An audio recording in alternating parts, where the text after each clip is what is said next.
Sukabumi sahandapeunana ku endah ngeguluntor sorana ngegencang katingalna cai nyecep tiis anu ngaliwat kulonan salabintana. Assalamualaikum warahmatullahi wabarakatuh. Halo Sobat YouTube, berjumpa kembali bersama channel YouTube Edward Widodo. Hari ini kita sedang berada di sekitar Lapang Merdeka ataupun yang lebih hitnya itu Lapdek, Sukabumi, Jawa Barat. Seperti inilah situasi di hari Minggu pagi di kawasan Lapang Merdeka, Sukabumi, Jawa Barat. Cukup ramai ya, banyak yang jualan, kemudian yang olahraga, dan banyak juga keluarga yang bersantai untuk menikmati suasana Minggu pagi menjelang siang di kawasan Lapdek, Sukabumi, Jawa Barat. Seperti ini suasananya Sobat YouTube. Nanti drone akan berkeliling ya di sekitar pusat kota Sukabumi. Terlihat Sobat YouTube sangat ramai. Ini yang warna merah area jogging track.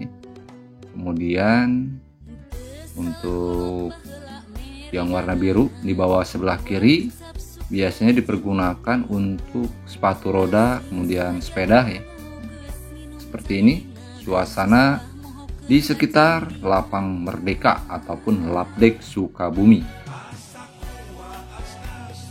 Bagi Sobat YouTube yang baru bergabung ataupun yang baru menemukan channel YouTube Edward Widodo, alangkah baiknya dukung terus channel YouTube Edward Widodo dengan cara klik tombol like, komen, subscribe, dan aktifkan juga tombol loncengnya agar Sobat YouTube semua selalu mendapatkan video terbaru dari channel YouTube Edward Widodo.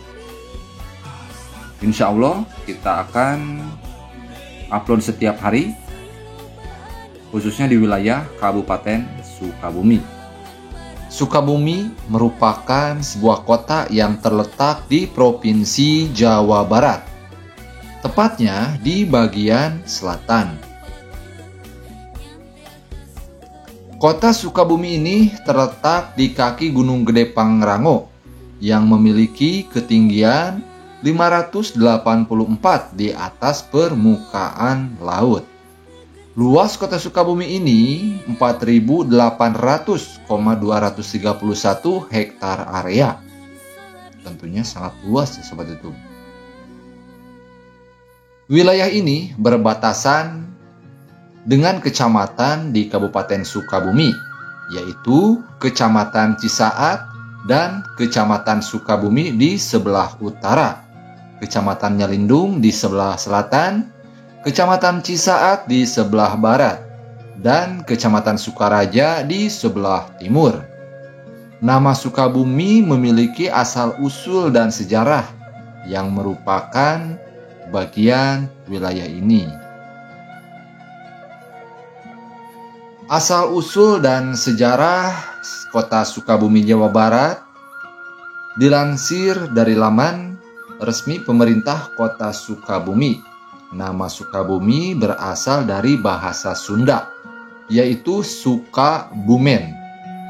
Kata ini memiliki makna pada kawasan yang memiliki udara sejuk dan nyaman.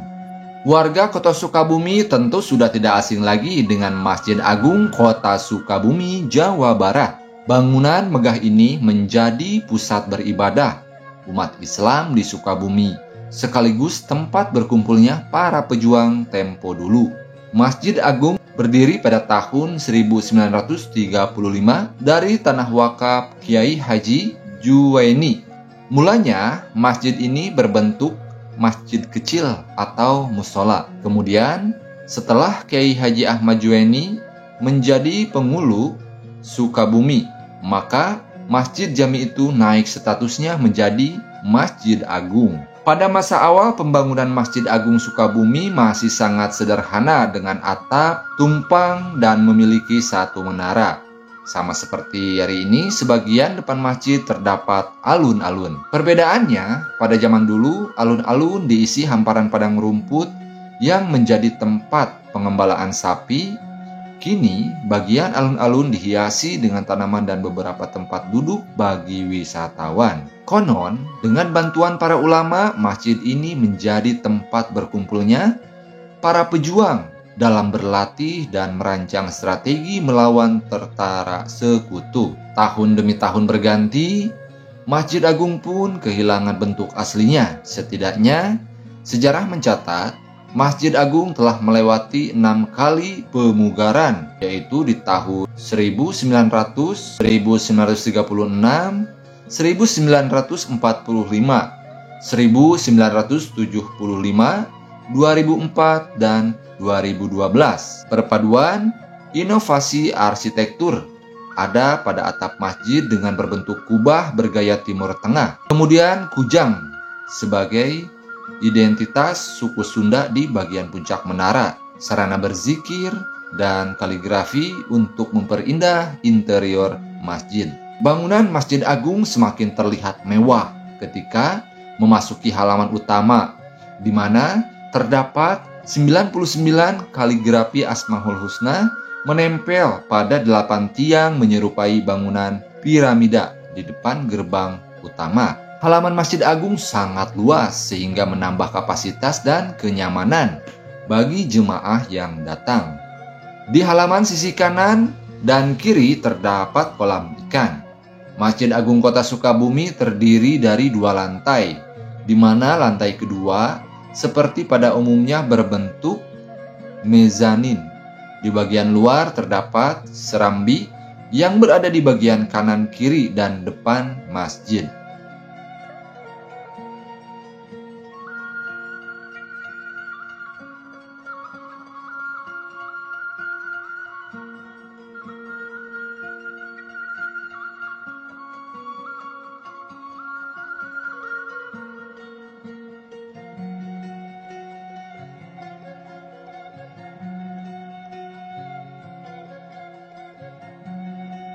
Nama Sukabumi berasal dari bahasa Sanskerta yaitu suka, yang berarti kesenangan, kebahagiaan, atau kesukaan, dan bumi yang berarti bumi.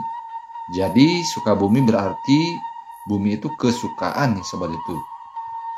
Sementara nama Soekabumi pertama kali diperkenalkan keluar Sukabumi pada tanggal 13 Januari tahun 1815 oleh Andries Christoffel Johannes de Wilde, warga kebangsaan Belanda yang menjelajah Sukabumi untuk mencari tanah yang cocok untuk perkebunan. Dalam surveinya, Andries menyertakan nama Soekabumen, 2 suku kata, sebagai tempat nginap di kampung Cikole atau Tijikole. Namun, nama Soekabuemi sudah ada sebelum tanggal 13 Januari 1815 atau hari jadi kota Sukabumi. Nama kota tersebut berasal dari ahli bedah Dr. Andries de Wilde yang memberi nama Soekabuemi atau yang dibaca Sukabumi. Andries seorang planter ataupun orang Eropa yang membuka perkebunan di masa penjajahan Belanda yang bermukim di Bandung. Saat ini bekas rumah tinggal dan gudang kopinya menjadi kantor pemerintah kota Bandung. Nama Sukabumi yang disematkan merupakan perubahan nama dari Cikole. Andries de Wilde mengirimkan surat kepada kawannya Peter untuk mengajukan permohonan kepada pemerintah agar mengganti Cikole, nama yang diambil dari sungai yang membelah Sukabumi, menjadi Soekabuemi pada tanggal 13 Januari tahun 1815. Permohonan tersebut disetujui hingga akhirnya Cikole resmi berganti Soekabumi pada tanggal 13 Januari tahun 1815. Namun saat itu bukan sekaligus untuk menentukan hari jadi kota Sukabumi. Perluasan tanaman kopi yang dilakukan di masa pemerintahan Hindia Belanda melahirkan jalur kereta api di Sukabumi. Saat komoditas kopi banyak dibutuhkan, VOC, Van Riebeeck dan Zuidkroon berupa mengembangkan tanaman kopi di sekitar Bogor, Cianjur, dan Sukabumi. Pada tahun 1709, Gubernur Van Riebeeck melakukan inspeksi di kebun kopi Cibalagung, Bogor, Cianjur, Jogjogan, Pondok Kopo, dan Gunung Guru, Sukabumi.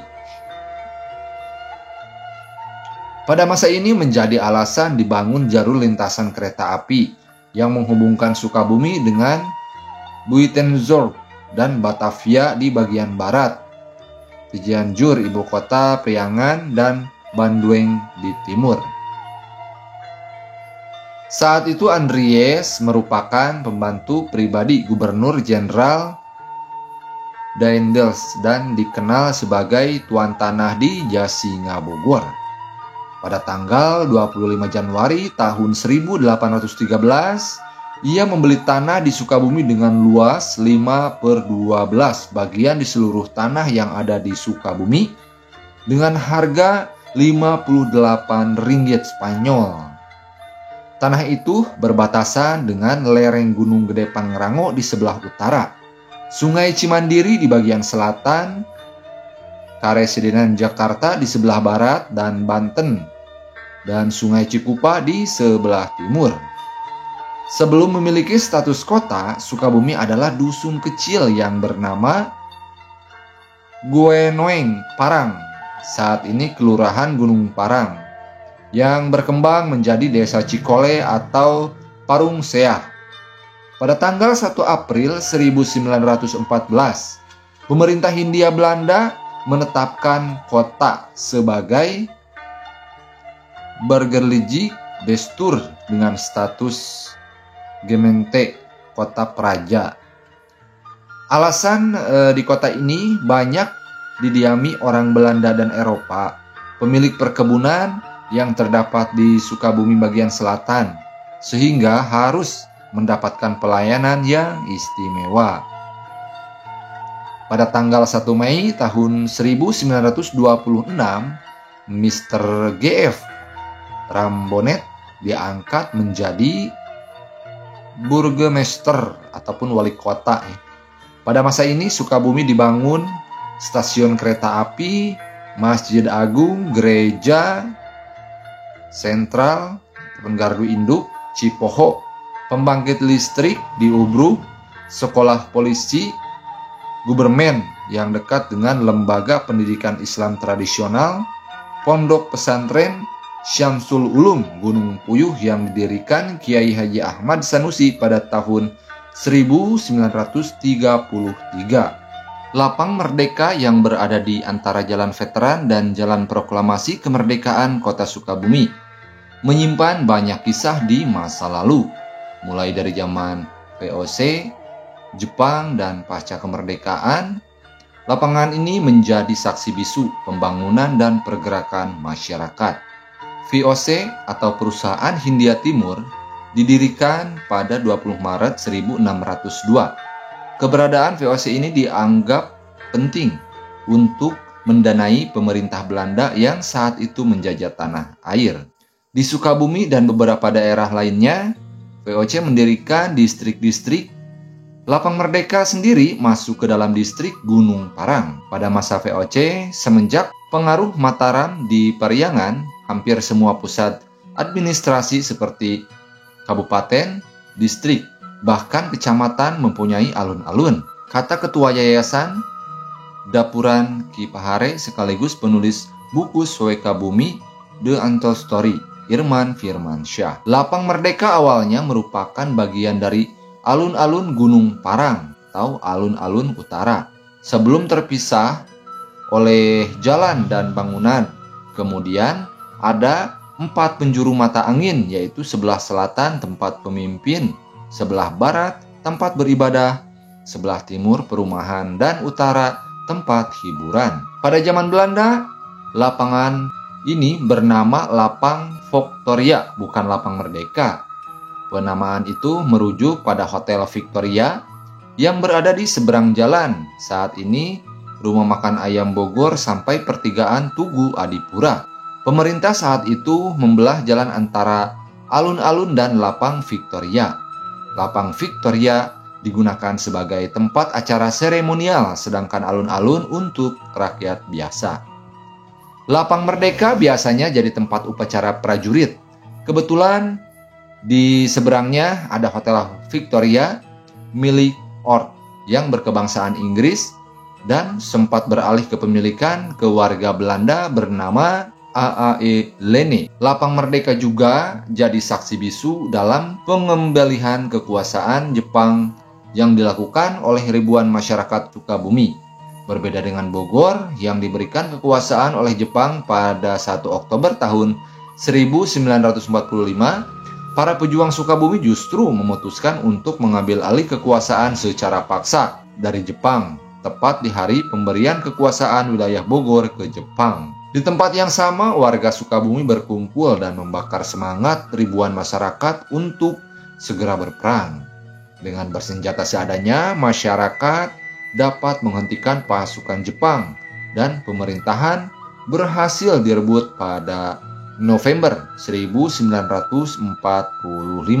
Peristiwa perlawanan warga Sukabumi tak luput dari perhatian Bung Karno melalui Undang-Undang Darurat Republik Indonesia Nomor 12 Tahun 1951.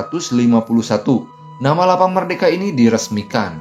Nama Hotel Victoria pun ikut berubah menjadi Hotel Merdeka. Peresmian nama ini dilakukan sesudah kunjungan Bung Karno ke Sukabumi dalam rangka safari menggelorakan kembalinya Irian Barat ke pangkuan NKRI. Lapang Merdeka menjadi tempat berkumpulnya ribuan warga untuk mendengarkan pidato sang proklamator. Toko-toko ditutup, warga rela berdesakan, sekaligus membawa spanduk tuntutan pembebasan Irian Barat hingga menuntut stabilitas harga bahan pokok. Pertemuan Bung Karno dengan ribuan warga di Lapang Merdeka itu berlangsung pada hari Kamis 1 Maret 1951. Yang uniknya, Bung Karno menggunakan bahasa Sunda. Hal itu diungkap oleh media Belanda, kami lebih beruntung dari India, yang harus dibantu dengan 2 juta ton gabah dari Amerika Serikat. Meskipun kami harus mengencangkan ikat pinggang kami, tidak ada masalah. Kelaparan di antara kami, potongan pidato Soekarno. Pada 31 Agustus tahun 1952 atau 10 Zulhijjah tahun 1471 Hijriah, Bung Karno kembali bertandang ke kota Sukabumi untuk salat Idul Adha bersama di Lapang Merdeka dan dilanjutkan dengan kunjungan kerja atau kunker ke berbagai tempat. Kunjungan yang dilakukan tanggal 31 Agustus tahun 1952 itu terasa begitu spesial karena dengan khusyuk Bung Karno mengikuti salat karena diimami oleh Kiai Haji R. Ahmad Junaidi Rodibillah, seorang ulama pejuang Sukabumi. Rencana Soekarno untuk salat Id di Lapang Merdeka Sukabumi disambut warga kala itu. Ribuan warga Sukabumi dan luar kota sangat antusias untuk mengikuti salat Idul Adha bersama Soekarno. Momentum Idul Adha di kota Sukabumi digunakan oleh Bung Karno untuk menghormati pengorbanan warga Sukabumi atas perjuangan, merebut kemerdekaan dan dukungan penuh warga kepada pemerintah.